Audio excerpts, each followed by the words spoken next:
اعوذ بالله من الشیطان الرجیم بسم الله الرحمن الرحیم. ګرانو زده کوونکو، په ننني درس کې به تاسې د تامو عددونو هغه که هم علامه وي یا مختلف العلامه وي د دوی جمع کول زده کړئ. یوه خبره په یاد کې ولرئ چې د دغو عددونو د جمع حاصل به هر وخت لپاره د دوی د مطلقه قیمتونو د جمع حاصل سره مساوي وي.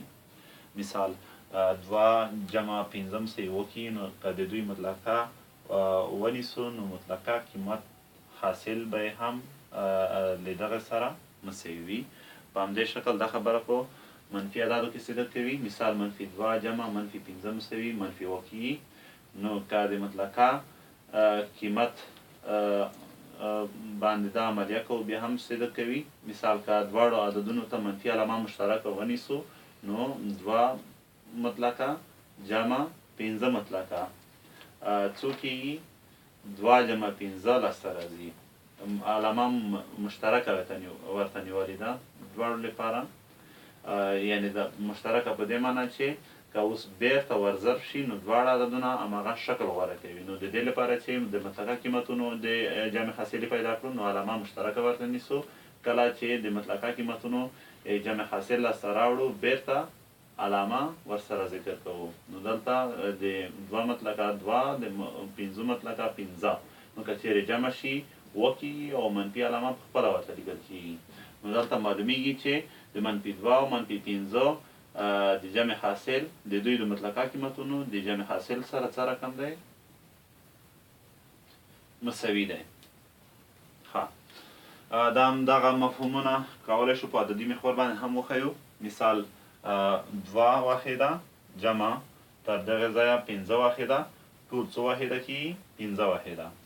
همدا خبره په دلته هم کولی شو په منفي اعدادو کې د صفر څخه تر دوه پورې منفي دوه واحده، د دوه څخه تر اوه پورې بیا له دوه نه وروسته پنځه واحده، یعنې دا ټول بیا څو واحده کېږي؟ منفي اوه واحده. تاسو هم مخته ویلي وو چې منفي او مثبت علامې موږ ته جهتونه راښیي. ښه، بله خبره د مختلف العلامات هم عددونو جمع کول دي. کله چې موږ مختلف العلامات هم عددونو جمع کوو په هغوی کې به د هغې عدد څخه بل عدد کموو چې د هغې مطلقه قیمت لوی وي. نو بله دا خبره چې د حاصل لپاره علامه به د هغې عدد په پام کې نیسو چې مطلقه قیمت یې لوی وي. مثال دلته دوه عددونه مو جمع کړي دي، منفي دوه جمع شپږ، دا چې د شپږو مطلقه قیمت لوی دی، نو د دوی د جمع حاصل علامه به هم د دغې عدد مطابق لیکو. بله دا خبره ده چې که څه هم ظاهرا عملیه د جمع ده، مګر دا چې د دواړو عددونو علامې توپیر لري نو ځکه یې د جمع عملیه د تفریق شکل غوره کوي. نو دا هم کولی شو په عددي محور باندې وښیو. مثال موږ منفي عدد د صفر چپې خواته ښیو تر دغه ځایه منفي دوه، او له دغه ځای څخه لکه څه ډول چې هلته شپږ ورسره مثبت شپږ ورسره یو ځای دي، نو منفي دوه څخه ښي طرف ته شپږ واحده شمېرو، یو واحد دوه واحده درې واحده څلور واحده پنځه واحده شپږ واحده.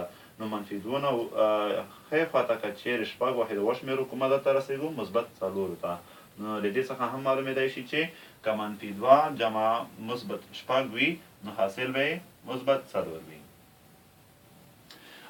بله مهمه خبره، آخري خبره چې نن یې تاسو ته وایم هغه دا ده چې د صفر ښي خواته ټول عددونه له صفر څخه لوی دي او د صفر چپې خواته عددونه ټول له صفر څخه کوچني دي. بله دا خبره چې هر عدد چې منفي وي او صفر ته نږدې وي هغه به لوی وي، او په ښی خوا کې هر مثبت عدد چې له صفر څخه لرې وي لوی به وي. مثال صفر د منفي یو نه لوی دی، منفي یو له منفي دوه څخه لوی دی. په مثبتو کې سل له لسو لوی دي، لس له دوه څخه لوی دي او دوه د صفر څخه لوی دي. ګرانو زده کوونکو، درس مو په همدغه ځای بستی. که مشکلات مو ولرل خامخا یې په کمنټ کې راته پرېږدئ. زه به ډېر خوشحاله شم. بیا چې لیونی در سره درېږم جله فما